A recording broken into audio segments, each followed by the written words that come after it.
Most Christians think that the Bible is about peace, marriage, and miraculous stories. While those certainly are major themes in the Bible, there's one topic that a lot of Christians miss that the Bible talks about far more than we realize. In fact, Jesus himself, one of his most common teachings, it wasn't about prayer or angels or heaven, it was about money. Somehow, Christians completely miss what the Bible teaches about money. Today I'm going to give you 4 biblical truths that could completely change the way you see money, investing, and everything in between. So let's jump right in. Truth number 1, money is talked about far more than most Christians realize. There are over 2,000 verses about money and possessions throughout the Bible. Even more interesting, 11 of Jesus' 34 parables are specifically about stewardship, wealth, and finances. That 11 number doesn't even include parables that had money in it that played a factor into the story but wasn't the core principle. Prodigal son, for example, he gets his inheritance basically wishing his father was dead. He squanders it, and then he's eventually restored back to his father. Or take the Good Samaritan, for example, in which a guy gets beat up, is left on the road, and all his own people wouldn't even help him.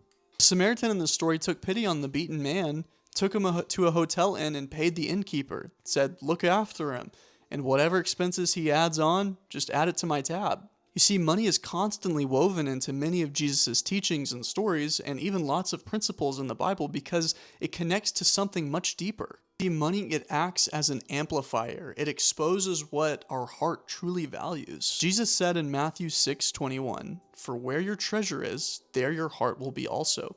Money isn't just part of our lives, it's one of the clearest indicators of where our heart is. This is why the Bible talks about it so often. This leads directly into truth number 2, which is that we are stewards, not owners. This is the centerpiece of everything that the Bible teaches about money. You see, everything belongs to God. He is the creator and sustainer. For by him all things were created, in heaven and on earth, visible and invisible. And he is before all things, and in him all things hold together. When you die, you do not take anything with you. You see, everything you have is ultimately borrowed. And when you internalize that, it starts to change the way that you see things. It's not your car, it's God's car. It's not your body, it's God's body. It's not your money, it's God's money. Think about how you would carefully take care of a friend's belongings if they entrusted you to them, if you had to look after it for some time. That's the same way that we should view everything that we have in this life as it's all God's. Look at how Jesus lived. The King of Kings wasn't born in a royal palace. He was laid in an animal feeding trough. When he entered Jerusalem, he didn't ride in on a war horse leading an army. He borrowed a donkey. Didn't even physically own the donkey. He borrowed the donkey. This certainly doesn't mean that Jesus was poor or that Christians should try to be poor. It means our attitude towards possessions should always begin with this truth. Everything I have ultimately belongs to God, and I am just a temporary steward. This leads into truth number 3, which is actually my favorite of the 4, which is that being a good steward requires taking on risk. Jesus in Matthew chapter 25 tells the story of the bags of gold, or talents as some versions say. Again, it will be like a man going on a journey who called his servants and entrusted his wealth to them. To one he gave 5 bags of gold, to another 2 bags, and to another 1 bag, each according to his ability. Then he went on his journey. The man who had received 5 bags of gold went at once and put his money to work and gave 5 bags more. So also the one with 2 bags of gold gained 2 more. But the man who had received 1 bag went off and dug a hole in the ground and hid his master's money. After a long time, the master of those servants returned and settled accounts with them. The man who had received 5 bags of gold brought the other 5. "Master," he said, "you entrusted me with 5 bags of gold. See, I have gained 5 more." His master replied, "Well done, good and faithful servant. You have been faithful with a few things. I will put you in charge of many things. Come and share in your master's happiness." The man with 2 bags of gold also came. "Master," he said, "you entrusted me with 2 bags of gold. See, I have gained 2 more."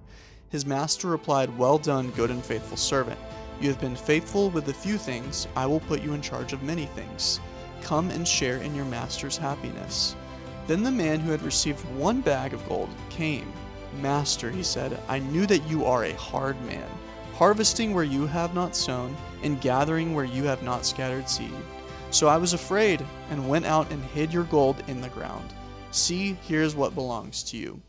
His master replied, "You wicked, lazy servant. So you knew that I harvest where I have not sown, and gather where I have not scattered seed. Well then, you should have put my money on deposit with the bankers, so that when I returned I would have received back with interest.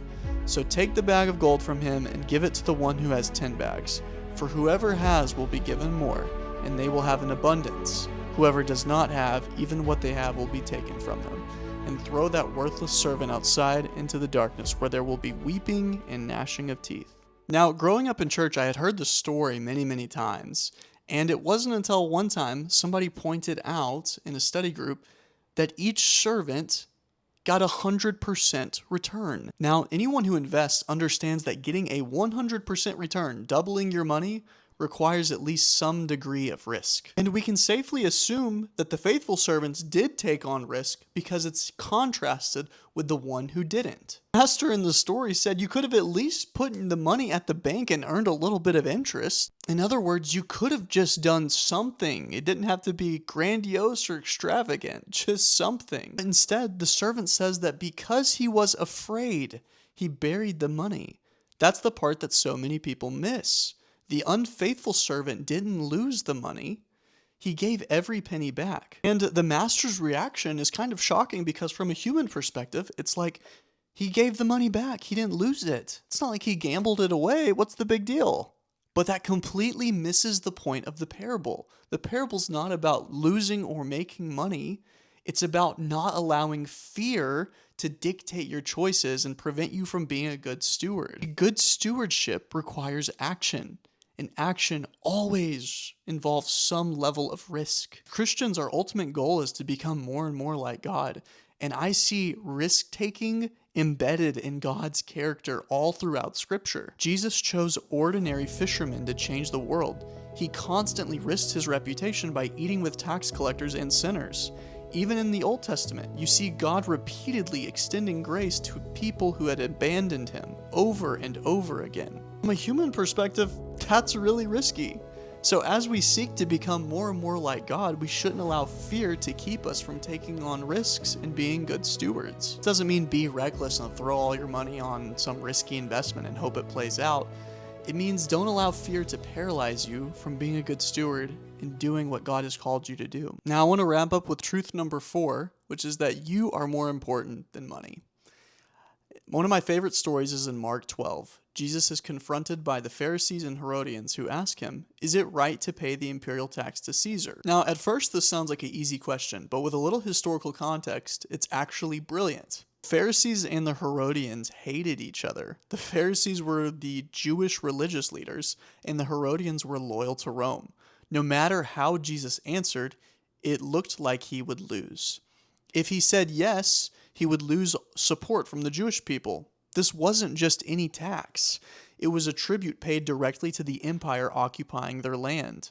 Many Jews believed paying it felt like acknowledging Caesar as their true king instead of God. But if Jesus said, "No, don't pay your taxes," he would have been arrested for treason. Perfect trap. So what did Jesus do? He says, "Bring me a denarius." Notice he doesn't produce the coin himself. He asks them to bring it. They hand him the coin. Jesus asks, "Whose image is on it?" They answer, "Caesar's." Then Jesus gives one of the most brilliant answers and responses ever recorded. Give back to Caesar what is Caesar's, and to God what is God's. By asking them to hand him a coin, he exposed their hypocrisy by showing that they were already partaking in the Roman economy. And he makes an even deeper point.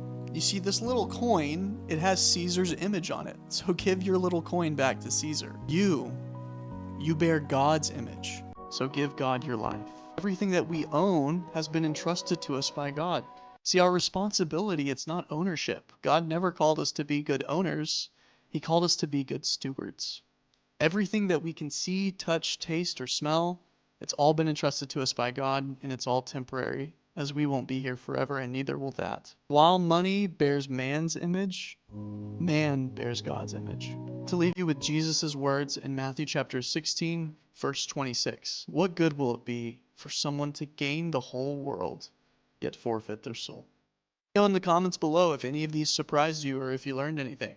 I appreciate you stopping by, and I'll see you in the next one. See ya.